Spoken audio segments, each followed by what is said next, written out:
Um segundo. Uma fração de segundo. A diferença entre a vida e a morte.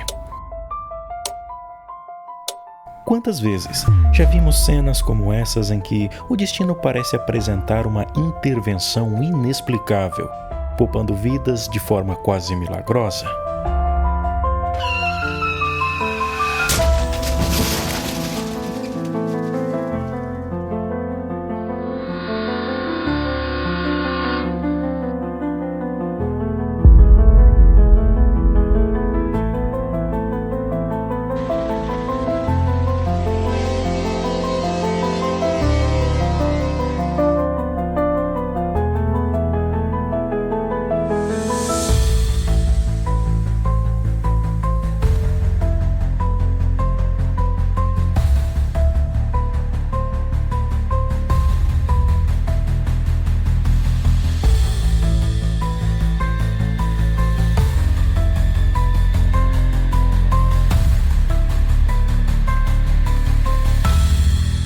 Foi um livramento de Deus. Mas será mesmo? Será que Deus escolhe a dedo quem merece ser salvo enquanto outros sofrem tragédias inimagináveis? Esse aqui é um vídeo de um trágico acidente envolvendo um ônibus escolar em um trem em Jandaia do Sul, no Paraná. Por motivos óbvios, precisei censurar.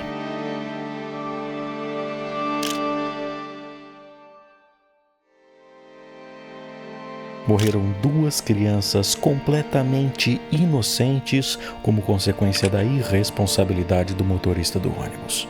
Aí eu te pergunto, o que todas essas pessoas sortudas têm de tão especial que Deus colocou sua mão para protegê-las, enquanto milhares de outras morrem diariamente com acidentes e tragédias de todos os tipos?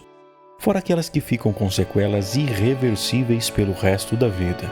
Ou então, pessoas que já nascem com alguma deficiência ou doenças incuráveis. O que você tá sentindo? Triste. Por que você tá triste?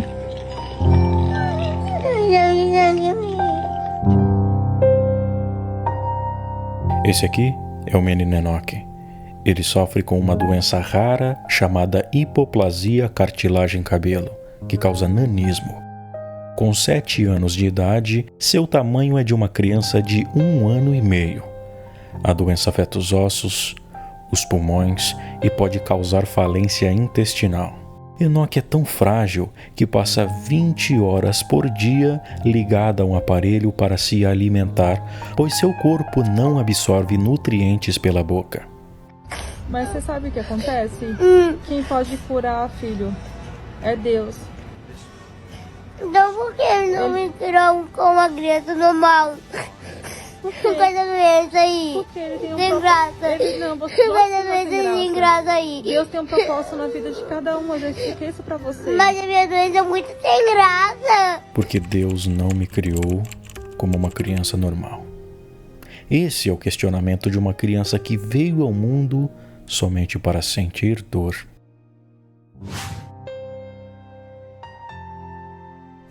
Deus o escolheu por ser mais forte que os outros. Pequeno Enoque ainda será exemplo para outras famílias com o mesmo problema.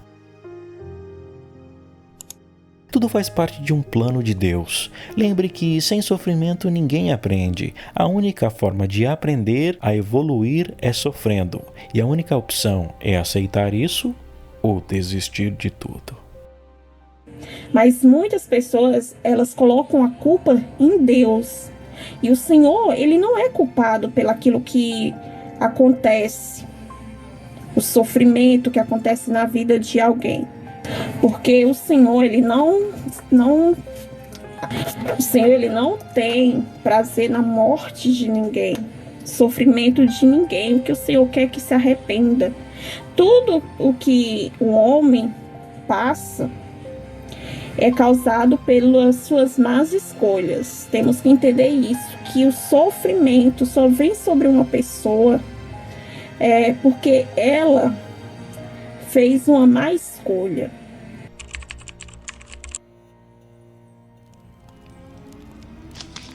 Vejam agora que eu sou o único. Não há outro Deus além de mim. Causo a morte e dou a vida. Causo a ferida e faço sarar. Ninguém pode escapar de minha mão poderosa. Formo a luz e crio as trevas, trago a paz e crio a calamidade. Eu, o Senhor, faço essas coisas. Sofrimento, dor, angústia, todos causados por um Deus que supostamente seria misericordioso e bondoso o tempo todo. Existe uma história muito famosa na Bíblia onde Jesus é questionado por que um certo homem nasceu cego. João 9, de 1 a 3. Jesus ia caminhando quando viu um homem que tinha nascido cego. Os seus discípulos perguntaram: quem pecou? Este ou seus pais para que nascesse cego? Nem ele pecou, nem seus pais. Mas foi assim para que se manifestem nele as obras de Deus. Ou seja, Deus o fez cego propositalmente, o fazendo sofrer com sua deficiência durante vários anos, apenas para que Jesus o curasse e mostrasse aos outros o quanto ele é bondoso. Alguns teólogos afirmam que, na verdade, o conceito original do texto vai muito além de uma simples cura de uma cegueira. A lição por trás é uma redenção moral e espiritual daquele homem que passou não só a enxergar com os olhos, mas com a alma. A única diferença é que, nas historinhas mitológicas, o cego recebeu a cura, enquanto no mundo real, a criança precisa recorrer à ciência para tentar amenizar sua dor. Acho que Deus está ocupado demais com coisas mais importantes, abençoando a vida dos líderes religiosos com mansões e carros luxuosos, ou, quem sabe, ocupado demais esculpindo sua própria imagem em um pão. Outra história também muito conhecida, que mostra como esse Deus é bondoso e justo, está em Mateus capítulo 2. Vou te contar o que a história diz. Quando Jesus nasceu, Herodes, o atual rei da Judéia, se sentiu ameaçado de perder o trono, então mandou matar todos os meninos abaixo de 2 anos, em Belém e nos arredores, pois não sabia quem exatamente era Jesus. Sabendo disso, Deus manda um anjo avisar José através de um sonho para tirar o menino Jesus de lá. E isso mostra claramente toda a bondade e misericórdia desse Deus. Afinal, poupou a vida do seu próprio filho. Bom, na verdade, se Jesus morresse, atrapalharia o seu grandioso plano divino para a humanidade. Jesus foi salvo. Mas e todas as outras crianças morreram?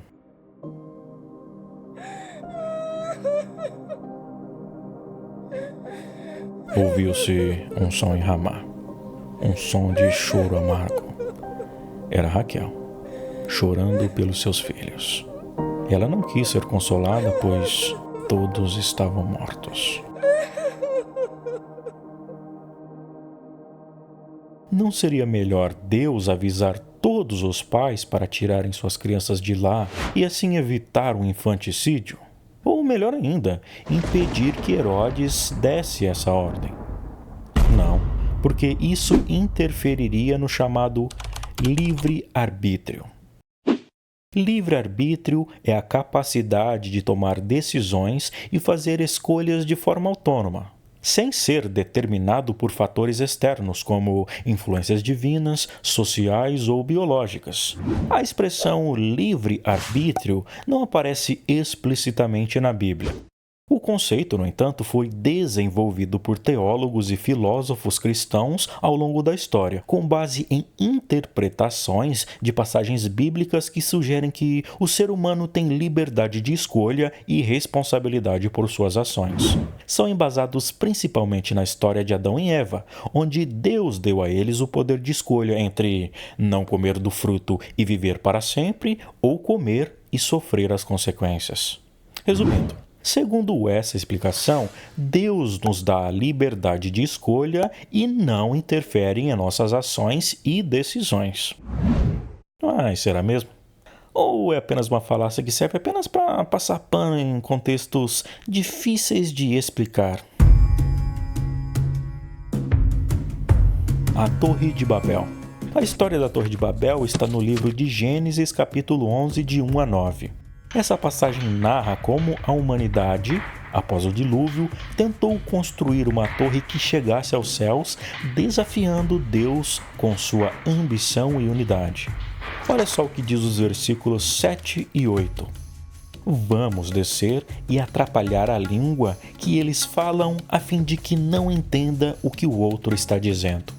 Assim, o Senhor os espalhou pelo mundo inteiro e eles pararam de construir a cidade. Esse trecho mostra claramente Deus interferindo nas ações e na vontade humana de construir a torre, só porque o desagradava. Outra história que também põe em prova a falácia do livre-arbítrio é encontrada no livro de Êxodo, desde o capítulo 1. O povo de Israel estava vivendo como escravos sob o comando do faraó. Deus então manda Moisés, com a ajuda de seu irmão Arão, para resgatá-los. O faraó, por sua vez, se recusa com todas as suas forças a obedecer. Deus então, para mostrar sua soberania, mandou 10 pragas sobre o Egito, uma a uma. Transformação das águas do rio Nilo em sangue, infestação de rãs, nuvens de piolhos, enxames de moscas, doenças no gado, úlceras nos homens e nos animais, chuva de granizo e fogo, nuvens de gafanhotos, trevas que cobriram o Egito por 3 dias e, por fim, a morte dos primogênitos egípcios. Foi então que apareceu a expressão endureceu o seu coração.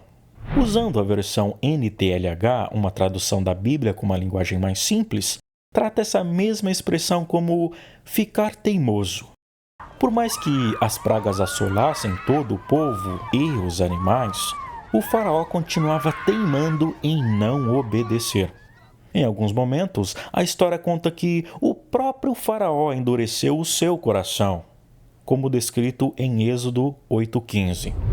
Mas em outros 5 lugares, diz que foi Deus quem endureceu seu coração, o que vai de encontro com o conceito de livre-arbítrio, tão defendido por muitos teólogos e líderes religiosos.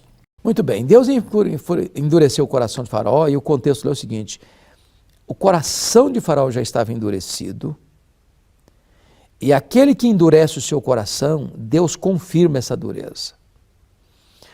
É muito importante entender isso. Não há estágio mais perigoso para o homem do que Deus deixá-lo e atender aos seus próprios desejos. Como Faraó endureceu o seu coração, Deus endureceu o coração de Faraó. Para você, faz sentido essa explicação? Se o faraó já tinha o seu coração endurecido, por que Deus precisaria reforçar isso 5 vezes?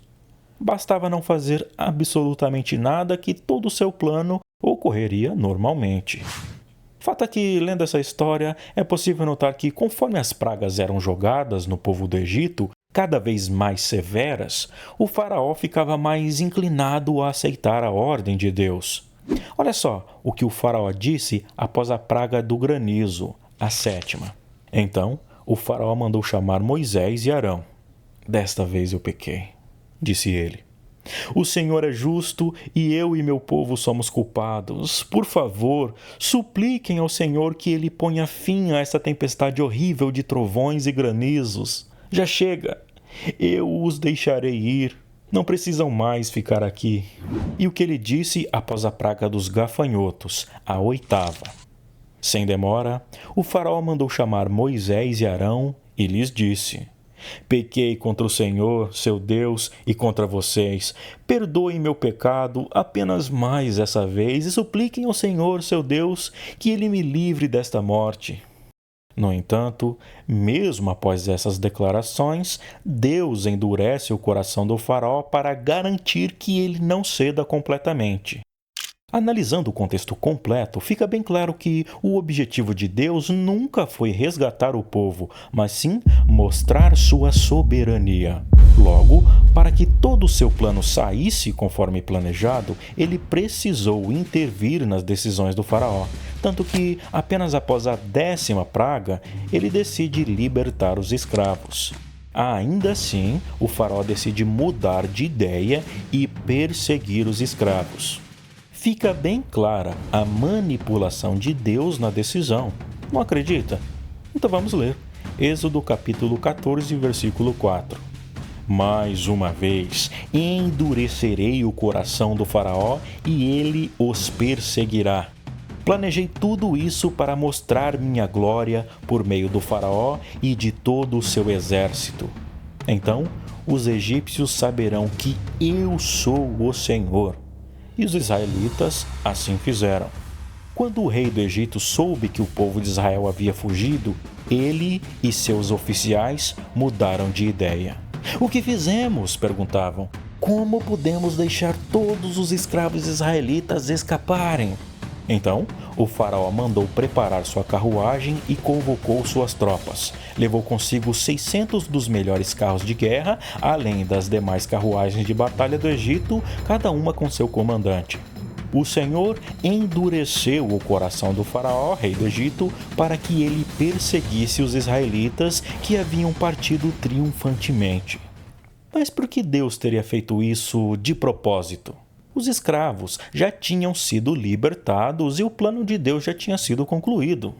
É aí que dá início a segunda parte desse grandioso plano divino que, inclusive, é encontrada no mesmo capítulo. A fuga pelo Mar Vermelho. Então o Senhor disse a Moisés: Por que você está chamando a mim? Diga ao povo que marche. Tome sua vara e estenda sua mão sobre o mar. Divida as águas para que os israelitas atravessem pelo meio do mar em terra seca. Endurecerei o coração dos egípcios e eles virão atrás de vocês.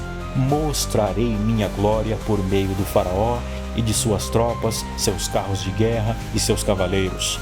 Quando minha glória se manifestar por meio do faraó e dos seus carros de guerra e dos seus cavaleiros, todo o Egito a verá e saberá que eu sou o Senhor.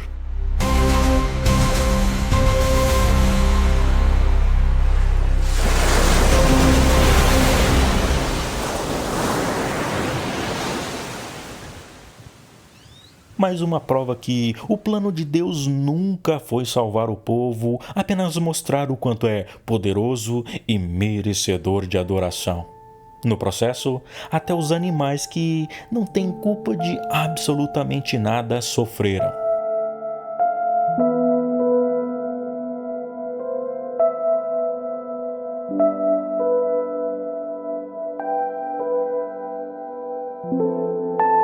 Os peixes morreram quando a água virou sangue, matou todo o gado com uma praga.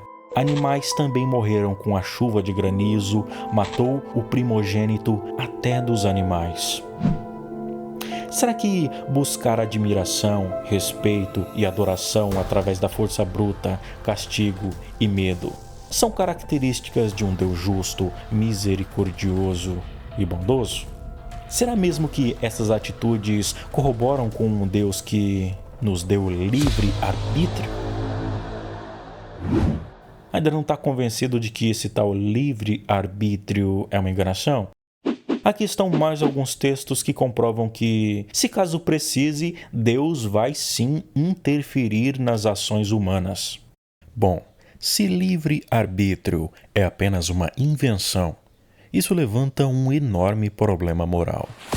Se Deus interferia nas ações e decisões humanas no passado, como vimos em tantas histórias bíblicas, ou hoje em dia, livrando pessoas da morte certa, mas vemos tanto sofrimento como no caso do acidente do ônibus ou da dor do pequeno Enoque, isso significa que Deus está assistindo a tudo de camarote e não faz nada porque não quer. Por outro lado, isso também permite outra interpretação. Talvez Deus não interfira nas tragédias do mundo, porque, na verdade, esse Deus só existe nas histórias mitológicas da Bíblia. A ideia de tratar obras do acaso como milagres ou justificar o sofrimento como parte de um plano maior é, para mim, uma forma de buscar conforto em explicações fáceis que evitam encarar a dura realidade de que a vida é cheia de incertezas e que o sofrimento faz parte da existência. Sim, é injusto. A vida é injusta. Fique à vontade de usar os comentários para expressar sua opinião. Eu sou Ramos. Até o próximo vídeo.